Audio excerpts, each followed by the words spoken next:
तूने तार दिए, जय जय गंगा मैया। पापी भी तूने तार दिए, जय जय गंगे मैया। पापी भी तूने तार दिए, जय जय गंगा मैया।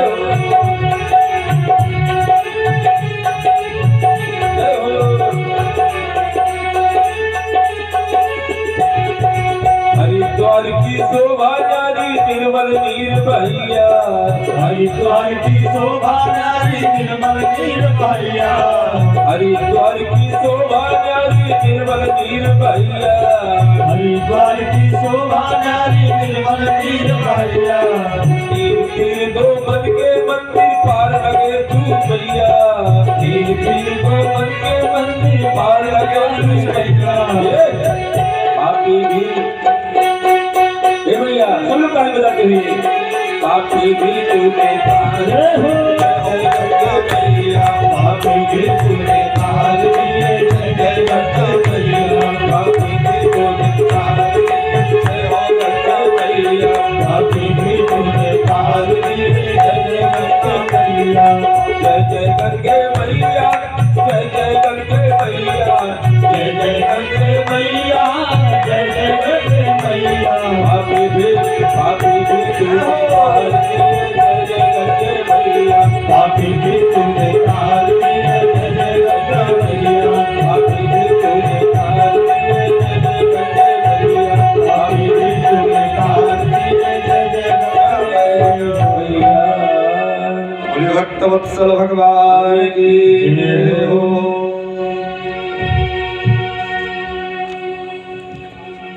यह श्रीमद् भागवत जब सुखदेव जी महाराज राजा परीक्षित को श्रवण करा रहे थे, कराने के लिए बैठे, उसी समय देवता लोग अमृत कलश लेकर आ गए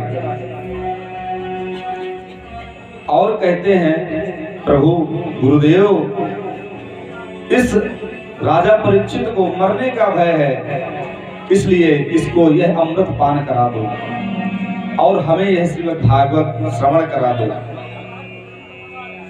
विनिमय बदलने के लिए है, क्योंकि इसकी मृत्यु का भय है, इसलिए हम कलश लाए हैं।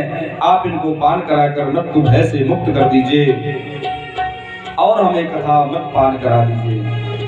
सुखदेव जी को सुनकर बड़ा आश्चर्य हुआ कि देवता लोग परमार्थी कब से हो गए। ये कभी परमार्थ नहीं करते, स्वार्थ है इससे ही रहते हैं। सुखदेव जी कहते हैं, इस मृत्यु लोक में तो रोज मृत्यु होती है लोगों की, आज तक कभी ना ऐसा हुआ कि ये मरने को बचाने के लिए अमृत कलश लेकर आ जाए और ये बदले में विनिमय करने आए हैं और बिना बुलाए ये अमृत लेकर आ गए। इसमें कुछ ना कुछ विशेष बात है। महान आश्चर्य हुआ। कहते हैं कि जब अमृत लेकर आ जा गए, और एक दिन ऐसा था कि जब गरुड़ भगवान स्वर्ग लोक अमृत लेने गए थे, तब तो ये युद्ध करके अमृत देना नहीं चाहते थे, युद्ध किए और भगा दिए थे। एक बार कश्यप की 13 पत्नियों में से विदिता और कद्रू दो पत्नियां हैं। विदिता और कद्रू विदिता से पक्षी जन्म लिए और कद्रू से सर्व जीव जंतु जन्म लिए। एक दिन कद्रू ने कहा, बहन विदिता, देख, सूर्य के घोड़े की जो पूंछ है वो काले रंग की है। विदिता ने कहा, नहीं नहीं दीदी, वो काले नहीं सफेद हैं, घोड़े पूरे का सफेद हैं। ऐसे बहस चलते चलते शाम हो गई। बोले कि एक काम करो, कल जब सुबह होगी तब देखना। सुबह हुई, कद्रू ने अपने पुत्रों को, सर्पों को आदेश दिया कि जाओ और उस घोड़े पर सब जाकर चिपक जाओ ताकि वो सब काले दिखे। सभी पुत्र गए, सर्प गए और जाकर घोड़े से चिपक गए। सुबह जब कद्रू ने, विदिता ने देखा तो घोड़े काले दिखने लगे। यह निश्चित किया गया कि यदि घोड़े काले होंगे तो तुम मेरी दासी बनोगी और यदि सफेद होंगे तो मैं तुम्हारी दासी बनूंगी। आज विदिता को कद्रू ने दासी बना लिया। दासी बनकर वो सेवा कराने लगी। दासी का काम ही है सेवा करना। एक दिन गरुड़ ने देखा कि ये माँ, मेरी माँ जो है, गरुड़ है उनके पुत्र विनीता के। गरुड़ ने कहा, माँ तुम बड़ी माँ कद्रू की दासी क्यों बन गई? बताया कि ऐसा ऐसा हुआ है। बोले कि एक काम करो, आज तुम उसकी सेवा में मत जाओ, आज मैं जाऊंगा। ठीक है।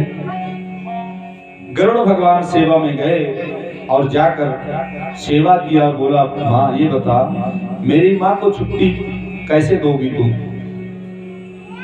बोले जिसका तुम्हारे जैसे बेटा हो वो चाहे जब छुट्टी ले ले। बोले मुझे क्या करना होगा? बोले तुम जाओ स्वर्ग से अमृत लेकर आओ, और वह अमृत लाओगे तुम अपने पुत्रों को, सर्पों को पिला दूंगी तो अमर हो जाएगा। बोले ठीक है।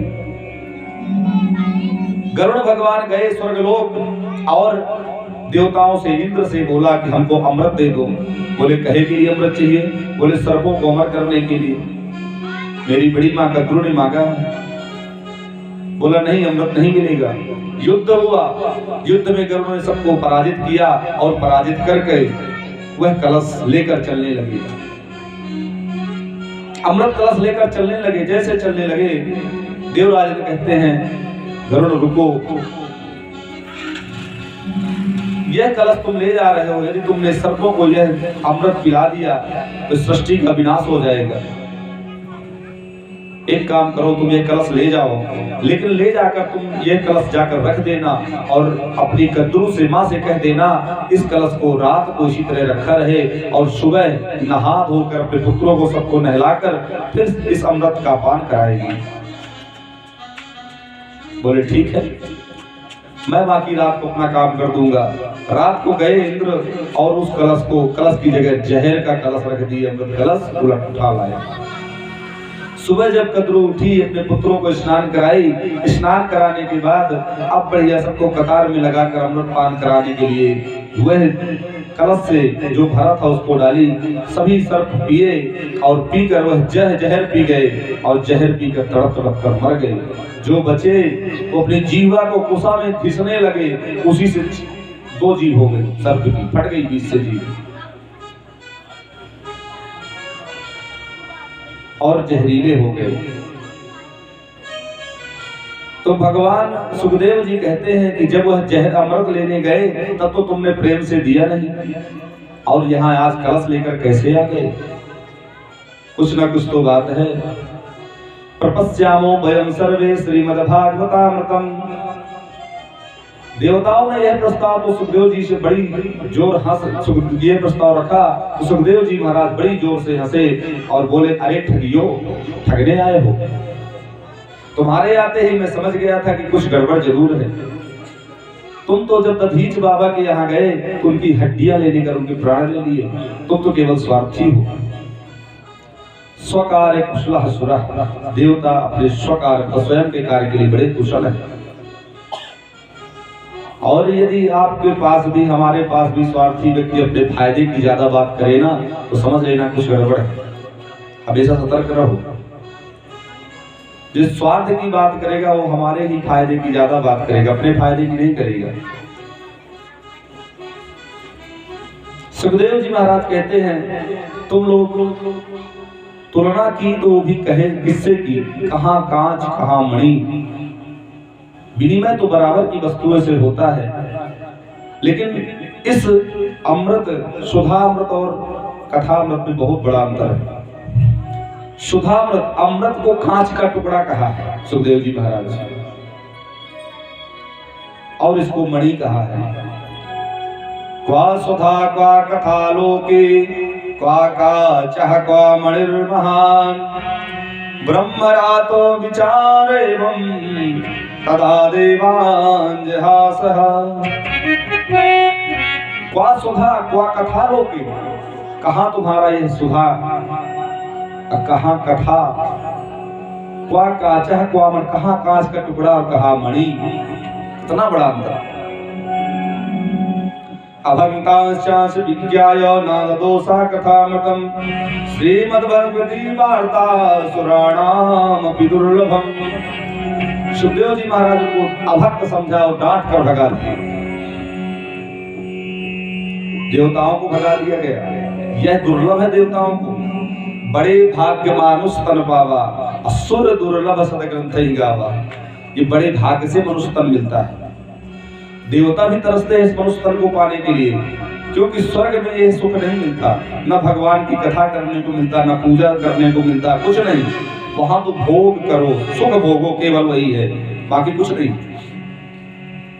और वो भी जब पुण्य क्षीण होते हैं, देवता लोग फिर इसी पृथ्वी पर 84 लाख योनि पर भटकने लगते हैं। क्षीणे पुण्य मृत्यु लोकम विसंति। जब उनके पुण्य क्षीण होते हैं, पुनः 84 लाख योनियों में भटकने लगते हैं। विचार करिए कि सुधामृत और कथामृत में श्रेष्ठ कौन है। सुधामृत जब बड़े बड़े पुण्यात्मा मृत्यु लोक से देह त्याग कर जब स्वर्ग लोक जाते हैं, तब यह प्राप्त होता है, स्वर्ग का सुख भोगते हैं। और कथामृत जो चाहे ना चाहे, पुण्यात्मा हो, दुष्टात्मा हो, पापात्मा हो, चाहे कोई भी हो, यदि वह इसको पी लिया, सुन लिया, तो वह अमृत से भी बढ़कर है। और यह सबके लिए सुलभ भी है।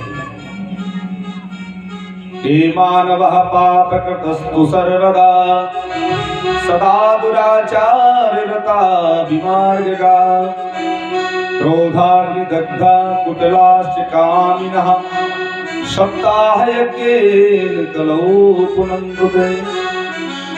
कोई व्यक्ति कितना भी पापी हो, हे मानवः पाप, जो सदैव पाप करता हो, सदा दुराचारता, विमार्ग चलता हो, गलत मार्ग में, दुराचारी हो, पापी हो, तरह तरह के पाप किया हो, यह श्रीमद् भागवत को, सप्ताह ज्ञान यज्ञ को सुनने से उसकी मुक्ति होती है। सुधामृत और कथामृत में क्या विशेषताएं हैं? स्वर्ग का सुधामृत पक्षपाती होता है, केवल जो पिएगा अमर होगा, भेदभाव करता है। और हरि कथामृत निष्पक्ष है, सबको मिलता है। ऐसा नहीं कि यहाँ जो श्रोता खर्च कर रहे हैं, जो यहाँ पैसा अपना खर्च वही किसी को मिलेगा, ऐसा नहीं है। जितने लोग यहाँ सुन रहे हैं, जितने लोगों जहां तक ये आवाज जा रही है, सबका कल्याण होगा। जीव जंतु पशु पक्षी जितने भी सुन रहे हैं, सबके हित के लिए। दूसरी विशेषता क्या है? अमृत पीने वाले को सुकृत जब क्षीण होते हैं, तब वह मृत्यु लोक पर वापस विचरण करने लगता है। और हरि कथामृता की विशेषता है कि कल्पसामहम अहम, सारे कल्मश को हर लेता है, कथा पापों को नष्ट करने वाला होता है। स्वर्ग का सुधामृत पुण्यों को क्षीण करता है, और कथामृत पापों को क्षीण करने वाला होता है। सुधामृत पुण्यों को नष्ट करके हरि के परम पद को प्रदान करता है, और सुधामृत पुण्यों को छीन करके ऊपर से नीचे की ओर गिराता है। सुधामृत दीर्घ जीवी बनाता है, अमर कर देता है, और कथामृत दिव्य जीवी बनाता है। कितना अंतर है? सुधामृत अमृत प्रदान करता है, और कथामृत अभयत्व प्रदान करता है। सुखदेव जी महाराज ने हर तरफ से निर्णय लिया कि हर चीज में सबसे श्रेष्ठ यही है, कथामृत। कथामृत ही दिव्य है। और जहां पर विष्णुराट और ब्रह्मराट, विष्णुराट वक्ता हो और ब्रह्मराट श्रोता हो, वहां पर कौन किसको ठग सकता है? कोई नहीं ठग सकता, कोई नहीं छल सकता इनको। देवता लोग वहां से भागे और भाग कर गए किसके पास? ब्रह्मा जी के पास गए, और ब्रह्मा जी से शिकायत की, ब्रह्मदेव बताइए, क्या हम भगवान की कथा सुनने के लायक भी नहीं है? सुखदेव जी महाराज मनुष्यों को कथा सुना रहे हैं और हमको वहां से डांट कर भगा दिए,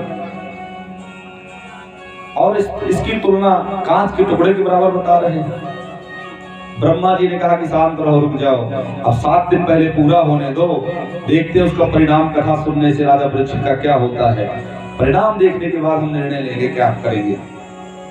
जैसे ही 7 दिन पूरा हुआ, राजा परीक्षित जब परम पद को प्राप्त हुए तो ब्रह्मा जी चकित हो गए और राज्ञो मोक्षम तदा वीक्ष पुराधातापि विस्मितः सत्यलोके तुनां बद्ध्वा तोलयत् साधनांजयः।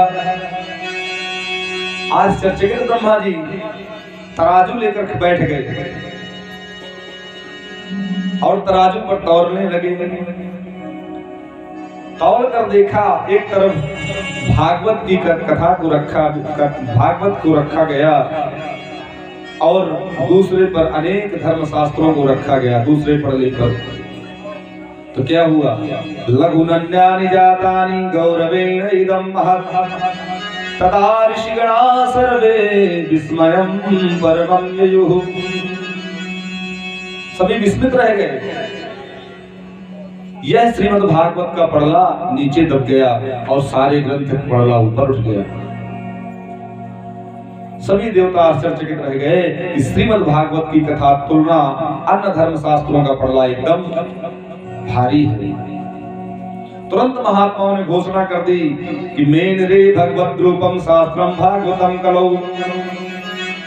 साक्षात श्री कृष्ण ही कलयुग के कलुषित प्राणियों का कल्याण करने वाले के लिए श्रीमद् भागवत संहिता में आकर विराजमान हो गए।